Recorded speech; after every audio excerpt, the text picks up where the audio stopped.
em que eu vou falar com você sobre a estrutura do teste do IELTS. Se você está chegando por aqui agora, não me conhece, eu sou o Simon, o que eu faço aqui é treinar as pessoas para poderem atingir a nota no teste do IELTS. Na aula de hoje eu vou falar com vocês sobre como que funciona a estrutura do teste do IELTS. Por quê? É muito comum que eu receba alunos perguntando várias coisas aqui, mas é tudo baseado em achismos, baseado em opiniões que se ouvem falar por aí sobre o teste do IELTS. E nessa aula aqui eu quero tirar um pouco dessa impressão de vocês.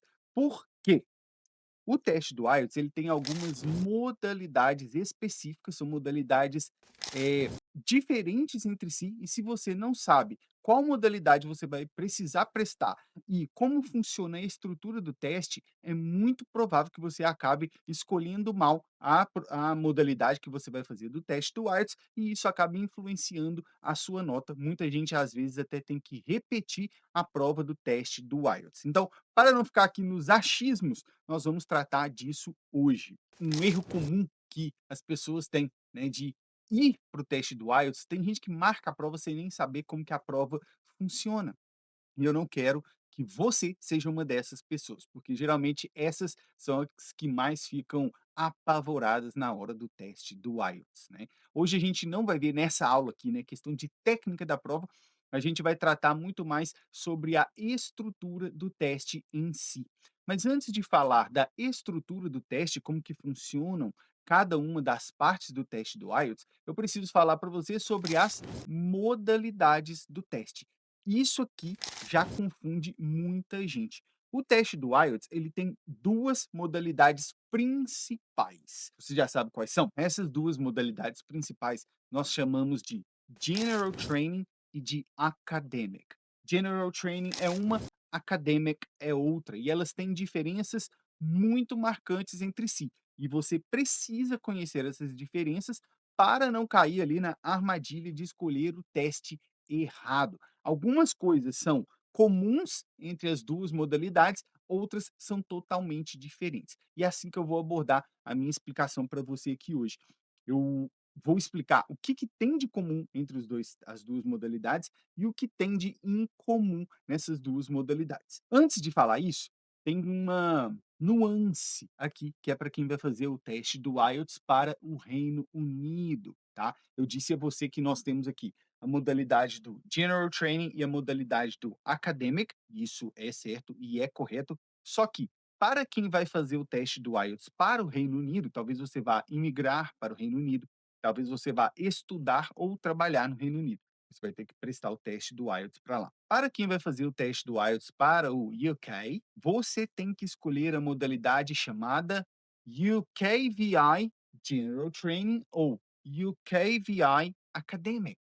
Preste atenção, teste tem a mesma estrutura, o nome dele é diferente. Ele, para o Reino Unido, ele vai se chamar UKVI General Training ou UKVI Academic. E existe uma outra modalidade que é o UKVI Life Skills. Então você tem que ficar atento a isso, porque às vezes você precisa fazer o IELTS Academic, por exemplo.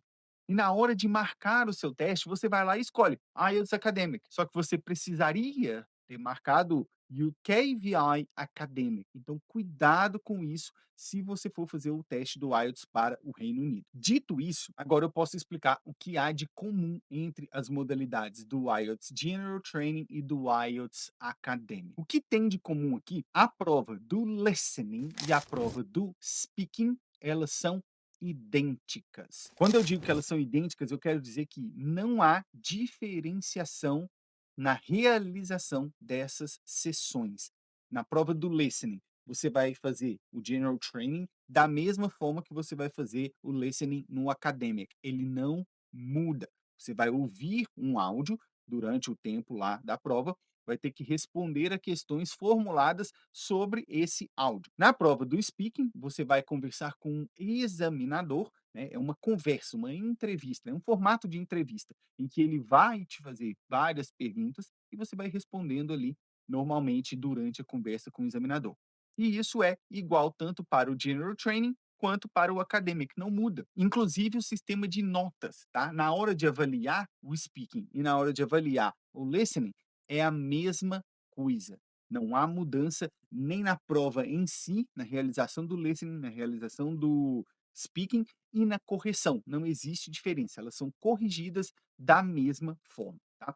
Isso aí já serve para poder diminuir a sua ansiedade sobre a prova. Agora eu vou falar das diferenças. O que é que existe de diferente na parte do IELTS Academic e na parte do IELTS General Training? É nas outras duas sessões da prova, o Reading e o Writing. Vamos lá, que aqui tem bastante coisa para a gente poder tratar aqui. Na prova do Reading, se você vai fazer a versão General Training, preste atenção. Olha como que eu já funilei. IELTS, General Training, Reading. Se você vai fazer o IELTS General Training no Reading, você vai lidar com textos cotidianos, textos do dia a dia. A prova do Reading no IELTS, ela tem 3 sessões, né, e essas sessões vão aumentando a sua dificuldade dentro da prova, mas os textos que você encontrará dentro da prova do Reading são textos voltados para o dia a dia, sobretudo textos que você encontraria na rua, uma placa, um aviso em uma loja, um aviso em alguma instituição. Os textos são mais simples. Já na versão academic, como o próprio nome diz, os textos são mais acadêmicos. Eles são voltados para esse ambiente de pesquisa, esse ambiente que envolve mais leitura, envolve lidar com dados mais científicos. Então, os textos que você encontrará durante a prova do IELTS na modalidade academic, eles tendem a ser um pouco mais difíceis, tá? Quando eu digo difícil, eu não estou querendo dizer que são textos de difícil compreensão. Eu estou querendo dizer que são textos e um conteúdo mais acadêmico, são mais voltados para a pesquisa. Porque o teste do IELTS na versão academic, ele serve exatamente para isso, para quem vai estudar ou para quem vai fazer validação de diplomas. Então, subentende-se que essa pessoa já está acostumada ou deva estar se acostumando a esse tipo de vocabulário. A outra diferença, ela se encontra na prova do writing. A prova do writing, ela é a prova da redação.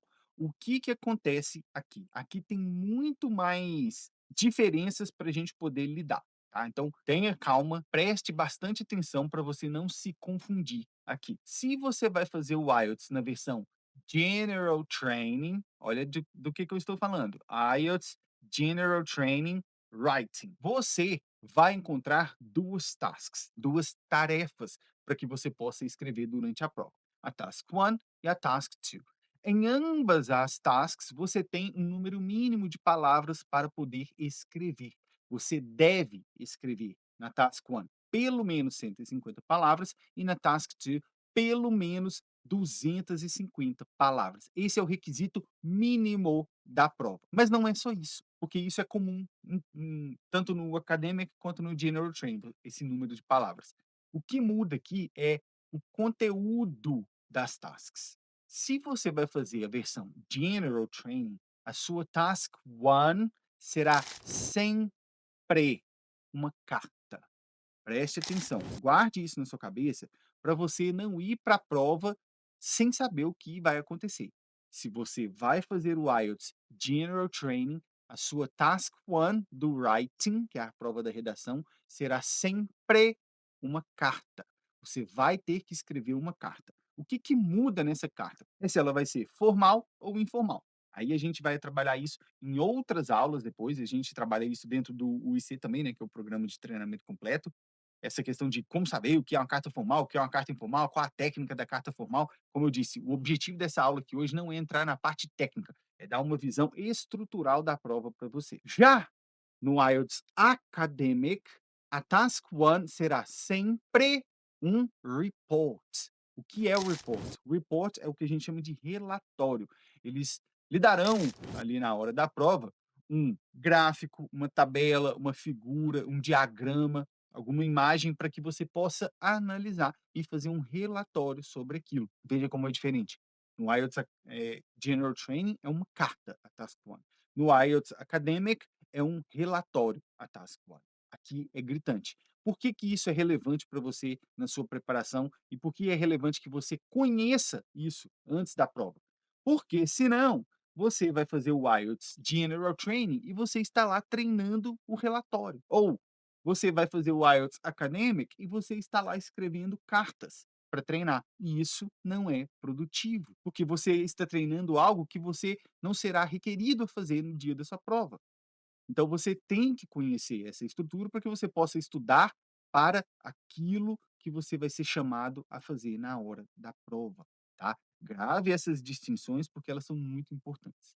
Já a task 2, que é a tarefa 2, ela é basicamente a mesma, tanto para o IELTS General Training quanto para o IELTS Academic. Você vai ter que escrever ali uma redação, né?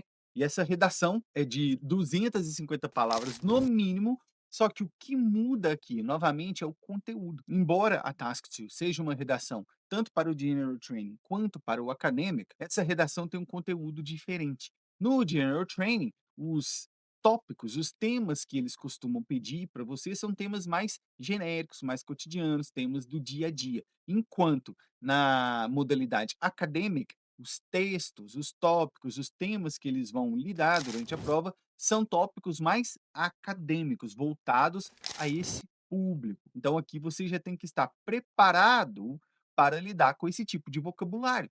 Na hora de escrever um texto na versão acadêmica, você vai ter que usar um nível de vocabulário, um nível de formalidade. Na hora que você for escrever um texto no IELTS General Training, é outro nível. Isso é muito importante que você saiba. Eu quero aproveitar e falar um pouco da prova do writing. Eu quero entrar um pouco mais aqui na prova do writing com você, porque ela tem algumas peculiaridades na parte do julgamento. O teste do IELTS, ele tem as 4 habilidades avaliadas: listening, reading, writing. Antes de eu entrar ali na questão do writing, da redação com você, vou dar um panorama de tempo da prova. Eles vão avaliar a sua capacidade de listening, sua capacidade de reading, sua capacidade de writing, sua capacidade de speaking.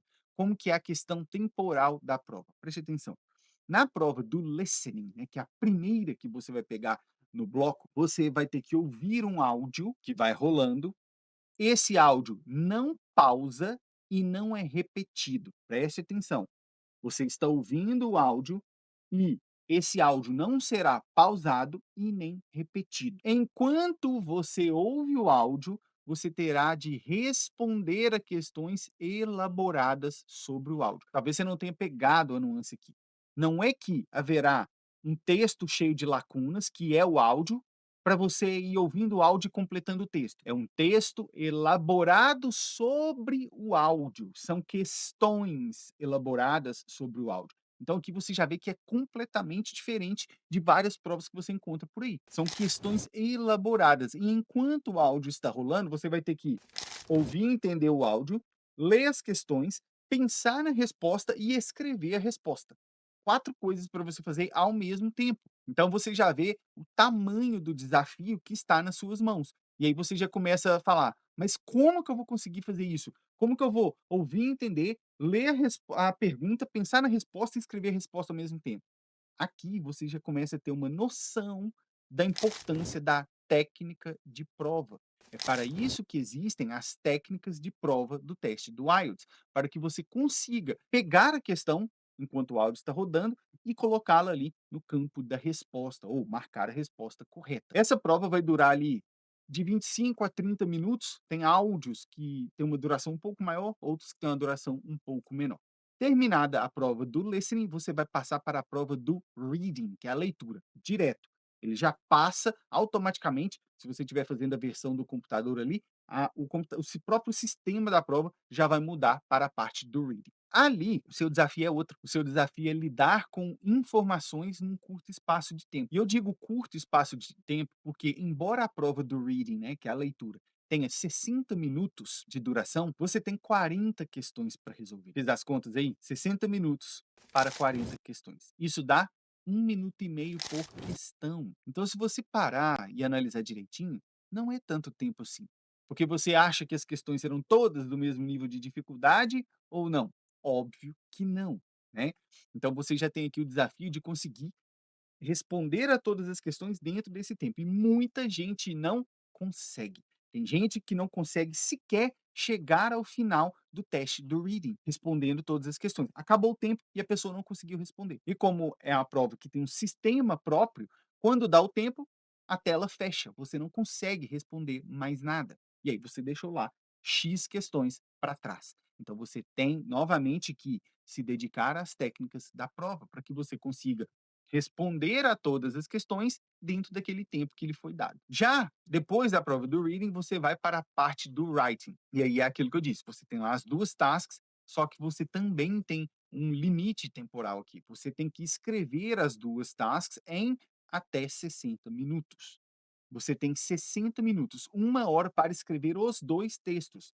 Um de pelo menos 150 palavras e o outro de pelo menos 250 palavras. Novamente, aqui você já está visualizando o tamanho desse desafio que está nas suas mãos, porque os textos não são textos simples de escrever. Quando eu digo que não é um texto simples de escrever, eu não quero que você pense que você tenha que escrever textos difíceis. Eu quero que você entenda que você não pode escrever qualquer coisa, simplesmente. Entende? A simplicidade que deve ser evitada é essa, não escrever qualquer coisa. Ah, é uma carta, vou escrever uma carta qualquer. Não, é um texto, eu vou escrever um texto qualquer. Não, o seu examinador espera que você demonstre parâmetros específicos aqui. Então o desafio é esse, conseguir escrever os 2 textos, entregando os parâmetros que o examinador quer ver dentro daquele tempo. E aí nós precisamos novamente de técnicas de prova, tá? Eu vou adentrar mais dentro do writing ali, só que eu quero abordar ainda esse panorama do speaking, né. A prova do speaking, ela é a menor de todas. A prova do speaking, ela dura de 11 a 14 minutos, não passa disso, tá. Não sei se você sabia, o seu examinador cronometra a sua prova. Você mesmo não tem acesso, você não olha um relógio em cima da mesa, mas o seu examinador sim. O seu examinador vê o relógio e ele controla o tempo da prova. Durante esse tempo, ele vai passar com você por 3 sessões. Nessas 3 sessões, elas têm dificuldades diferentes. As perguntas ali durante o teste do IELTS, elas vão subindo o nível de dificuldade. Olha lá, o Nando já falando que não sabia. Elas, apesar de ser uma prova curta, né, ela é uma prova muito densa. Então, nesses 11 a 14 minutos, seu examinador vai passar com você por 3 partes. E cada parte tem um nível de dificuldade. As questões, elas vão como que afunilando o nível de dificuldade delas, tá. As questões ali da parte 1 são questões mais, cotidianas do seu dia a dia, o que que você gosta de fazer, o que que você não gosta de fazer, se você trabalha, estuda, aquelas questões introdutórias, como se fosse uma conversa mesmo, que você estivesse tendo com o examinador, uma pessoa que você acabou de conhecer. Questões introdutórias sobre você. Na parte 2, você já vai ser requerido a falar sobre um tópico específico por mais tempo. Quanto tempo, professor? Por até 2 minutos sem parar. Olha aqui o desafio. Pensa aí, será que é fácil para você hoje? Hoje, me diz aí, hoje é fácil para você falar sem parar por até 2 minutos sobre um tópico específico? Fica aí a pergunta para você, né. Se você já pensou assim: não sei se eu saberia falar sobre qualquer coisa". Então, você já tem que sim olhar para esse tipo de questão. Depois, na parte 3 são ali as questões mais complexas do teste. E quando eu digo complexas, eu estou falando o nível de abstração delas é maior. E nessas questões, sim, você deve demonstrar ao seu examinador tudo que você consegue fazer com o idioma, tá. Mas aí você já está lá no fim do teste e o seu examinador está avaliando pontos específicos do seu inglês. Novamente, não basta você chegar lá para o seu examinador e falar assim: "Ah", e você pensar, né: "Ah, eu sei falar inglês". Ele vai me fazer uma pergunta e eu vou simplesmente responder. Não é isso. Não é simplesmente você demonstrar que sabe falar inglês. Você tem que mostrar ao examinador os parâmetros da prova. Você tem que mostrar ao examinador aquilo que ele espera ver. E uma forma de eu te explicar isso é que, quando a gente olha para as estatísticas oficiais do teste do IELTS, não sou nem eu falando, tá? Se você entrar depois lá, IELTS Official Statistics, tem um site só disso, você vai ver lá as estatísticas oficiais, quando a gente pega candidatos nativos, né? Um candidato que é, por exemplo, do Reino Unido, e aí essa pessoa quer imigrar para o Canadá. Ele vai ter que fazer essa prova para mostrar um nível de proficiência, mesmo sendo nativo. Quando a gente pega a faixa dos nativos, a gente vê que a média deles é 6,7, 6,9. Não dá para falar que essa pessoa não sabe inglês. Afinal de contas, ele é um nativo. Mas dá para falar que ele não soube entregar o que o examinador queria ver. Aqui a gente já vê a importância crucial de você dominar as técnicas da prova para entregar aquilo que o seu examinador quer. Muito bem, agora que eu dei para você esse panorama geral da prova, em termos de estrutura, eu quero abordar um pouco mais a prova do writing, a prova da redação, porque aqui tem muitas nuances que acaba derrubando o pessoal. E na aula seguinte, né, hoje eu vou fazer uma aula mais tarde ainda, eu vou tratar do writing, do speaking mais aprofundadamente, mas eu quero falar alguns pontos aqui com você para que você consiga entender, pelo menos, en passant, né, tendo uma noção, o que que o examinador cobra quando eu digo que entregar os parâmetros do teste. Tá bom, professor, o que que são parâmetros do teste? É isso que eu quero te mostrar aqui, tá? Primeira coisa para você saber é que a gente tem que derrubar aquele, mito de que o seu examinador quer um texto difícil, ou quer um texto grande, ou quer um texto bonito. Não existe isso. Se você tem essa ideia, ou pelo menos uma sombra dessa ideia na sua cabeça, abandone-a agora, agora, agora. O seu examinador não quer ver um texto bonito. O seu examinador não quer ver um texto difícil de ler. O seu examinador não quer ver um texto grande. O seu examinador, ele quer ver um texto que entregue os parâmetros da prova. É isso que ele quer ver.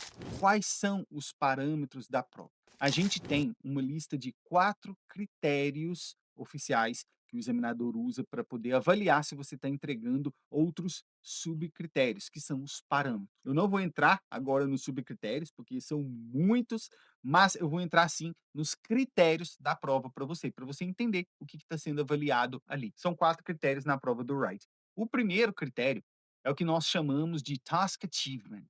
Ou, se você tiver na Task 2, né, a tarefa 2, aí é a mesma coisa, mas a gente chama de Task Response. O que é o Task Achievement? Basicamente é se você respondeu ao que foi perguntado. Ah, professor, mas é óbvio. Não, por mais que seja óbvio, você tem que falar. Porque muitos acabam fazendo o quê? Saindo do tópico. A pessoa escreve sobre uma outra coisa, não tem nada a ver. Eu já peguei redações aqui para corrigir, tanto eu quanto a equipe, né?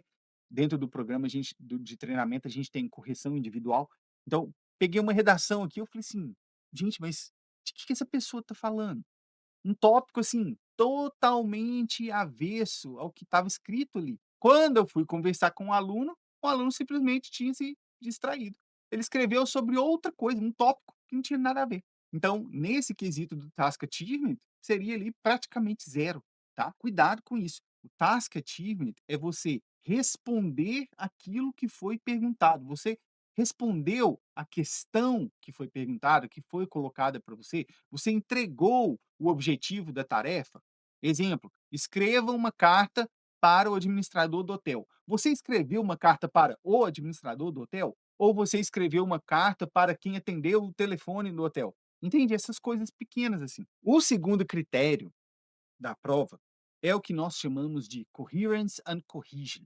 Veja, ele tem duas partes, né? Coherence and cohesion. O que que é coherence e o que que é cohesion para o IELTS? Cohesion, olha ali, ó, coesão, né? É se as suas ideias estão ligadas, se elas estão amarradas, se elas estão coesas. Não basta apenas você colocar ali boas ideias. Se elas estão soltas, elas devem estar amarradas entre si. Coherence, que é a outra parte, a outra face do critério, é se as suas ideias fazem sentido. Porque às vezes você escreveu ideias que estão conectadas, mas que não fazem sentido entre si. Então esse critério é muito importante, tem muita coisa para ser analisada dentro dele, mas para você entender o que o examinador espera é que você escreva boas ideias e que estejam conectadas. Coherence and cohesion. Depois disso, a gente tem um terceiro critério aqui, aí o povo já começa a tremer, o povo já começa a ter pesadelos, porque esse critério é grammatical range and accuracy. Só de falar grammatical range, o povo já vai, "Ai, meu Deus, gramática, gramática", não é assim? Preste atenção. Antes de entrar no que o seu examinador está preocupado dentro desse critério, eu quero falar um negócio para você. Por favor, entenda, não existem perguntas de gramática no teste do IELTS. Como assim? Não existem perguntas de gramática. Se você está aí morrendo de estudar gramática, pare agora. Por quê? No teste do IELTS, eles não vão te cobrar qual é a preposição correta para você usar aqui, qual é o tempo verbal que deveria ter sido usado. Não existe isso dentro do teste do IELTS. A forma que eles cobram a gramática de você outra, completamente diferente. E preste atenção, não é tudo de gramática que importa para o teste do IELTS. Lembra que eu falo dos critérios e dos parâmetros da prova? Pois é, o seu examinador, ele não quer ver tudo de gramática, mas tem coisas que se você não mostrar para ele, a sua nota vai lá embaixo. Então, veja que esse critério, né, grammatical range and accuracy, também tem duas partes. O que é grammatical range, que é a primeira parte? Range é alcance, né? Range, o alcance de alguma coisa. O grammatical range é o alcance gramatical. O que que significa alcance gramatical? São quantas estruturas você consegue demonstrar dentro do seu texto, quantas estruturas gramaticais. Já a parte do accuracy, o segundo ponto do critério, é a precisão, é o quanto você erra. Então veja bem, a maioria esmagadora dos alunos que chegam para mim, eles estão preocupados em não errar. Talvez você tenha, ou talvez você tivesse, né, até agora, essa mentalidade. Não, não, não, quanto menos eu errar, melhor. Não é assim. Pense aqui comigo. Você foi lá e usou 3 estruturas gramaticais. E com essas 3 estruturas gramaticais, você não errou. Nenhum erro. Parece bom, né? Só que pensa, se você só usou 3 estruturas gramaticais e não errou, isso não é lá muito meritório, que é pouco que poderia ser exigido de você. Você só usou 3 estruturas. Agora, o quanto você erra quando você utiliza 20 estruturas diferentes? Ah, eu errei uma, 2. E isso é muito mais meritório, porque você conseguiu demonstrar que tem um alcance gramatical maior, ainda que com pontuais incoerências. Faz sentido para você isso aqui? Então, o seu examinador, ele não está tão preocupado assim em você não errar. Obviamente, se você puder não errar, não erre.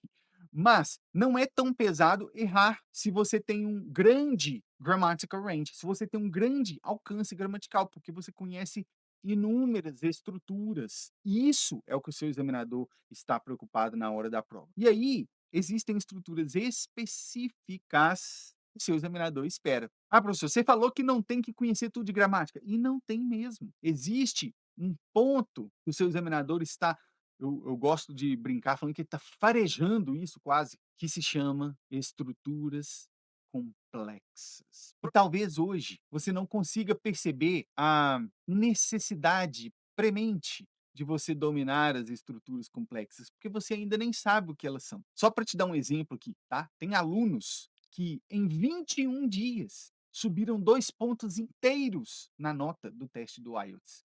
O cara saiu de 4,5 para 6,5 em 21 dias. Parece pouco para você? Vou trazer um dado que talvez você não saiba, tá? As próprias instituições do teste do IELTS, elas fazem várias pesquisas, pesquisas oficiais sobre o teste. Um dos meus hobbies é ficar lendo essas pesquisas oficiais, né? E aí eles fizeram uma pesquisa com alunos coreanos, candidatos coreanos, asiáticos. Não lembro agora se eram coreanos, mas asiáticos eu tenho certeza que eram. Primeira coisa, você acha que os asiáticos estudam muito ou pouco? Muito, né? E aí esse estudo durou 3 meses. Qual foi eles queriam saber quanto que dá para melhorar em 3 meses de estudo. Era essa a pesquisa. Fizeram a pesquisa com os asiáticos e, em média, a média, eles cresciam em 3 meses meio ponto na nota. Para e pensa no peso dessa informação. Alunos asiáticos que estudam muito, em 90 dias subiam, em média, meio ponto na nota. Agora, o professor está aqui me falando que em 21 dias um aluno subiu 2 pontos inteiros. Pois é isso que acontece quando você faz uma preparação que foca nos parâmetros da prova, ao invés de fazer o que eles estavam fazendo lá no estudo. Então, isso aqui é o critério do Grammatical Range and Accuracy, que inclusive, se você nem usa essas estruturas, não são só as estruturas complexas, tem outros pontos. Se você não usa, a sua nota fica limitada. Isso é um critério limitante. Ela não vai passar de tal pontuação. Quando você usa, ela passa e vai muito além. O último critério que tem na sua prova da redação é o critério que a gente chama de lexical resource. O que que é um lexical resource? Um recurso léxico é basicamente o seu vocabulário. Aqui o seu examinador ele está analisando a extensão do seu vocabulário, a correção do seu vocabulário, se você usa ele corretamente, né? A profundidade do seu vocabulário, a variância do seu vocabulário, se você fica repetindo muitas palavras. Já parou para se analisar enquanto você fala? Se você repete muitas palavras em inglês? Um exemplo clássico disso são os alunos que chegam lá, os candidatos que chegam e ficam good, good, good, good. Tudo é good. Bom, bom, bom, bom. Porque essa palavra ela é tão genérica que ela vale para praticamente qualquer contexto, né? Pode ser bom no sentido de moralmente bom, pode ser bom no sentido de satisfatório, pode ser bom no sentido de suficiente, mas não tem aquela precisão. E aí isso afeta a variância do seu vocabulário. Você repete muito, eles avaliam se você fica ali não só repetindo palavras, eles avaliam se você está decorando palavras, decorando pequenos trechos. Tem gente que faz isso. Ah, professor, eu já decorei um primeiro parágrafo para eu começar sempre. Não recomendo que faça isso. Se o seu examinador perceber que você está usando um trecho ali decorado, que não se encaixa muito bem, ele vai, na verdade, diminuir a sua nota. Isso não é bom. Então, cuidado com esse tipo de coisa. Para a gente poder fechar, vamos fazer só uma recapitulação aqui para você não ficar perdido. Eu disse para você que existem duas modalidades do IELTS, a General Training e a Academic, e que é importantíssimo você saber qual modalidade que você vai fazer, porque senão você vai ter até que repetir a sua prova. Nós não queremos isso. Dentro das modalidades, tem diferenças. Quais são essas diferenças? A diferença está em dois lugares. Quais são esses lugares? Lembra? Quem lembra aí? A diferença está no reading e no writing, na prova de escrita e na prova de leitura. Quais são as diferenças? Lá na prova do reading, os textos que você vai ter que lidar são mais difíceis, né? São mais acadêmicos na prova do academic e são mais genéricos na prova do general training. E no writing, a task 1, a tarefa 1, é diferente no academic e diferente no general training. General training vai ser uma carta, academic vai ser um report, um relatório. Essa é a diferença básica. Depois eu abordei com vocês aqui a estrutura, né, um panorama aqui, não dá para a gente aprofundar tudo, de cada uma das provas, do listening, do reading, do writing e do speaking. E no final aprofundei aqui dentro dos critérios maiores, que nós chamamos assim, os critérios maiores da prova. Se você gostou desse vídeo aqui, já deixa o seu like para mim, para eu poder saber que você aprendeu bastante aqui. Se você quiser saber quando a nova turma irá abrir de preparação para o teste do IELTS, vou deixar aqui na descrição um link para você poder entrar em contato com a gente. Até a próxima.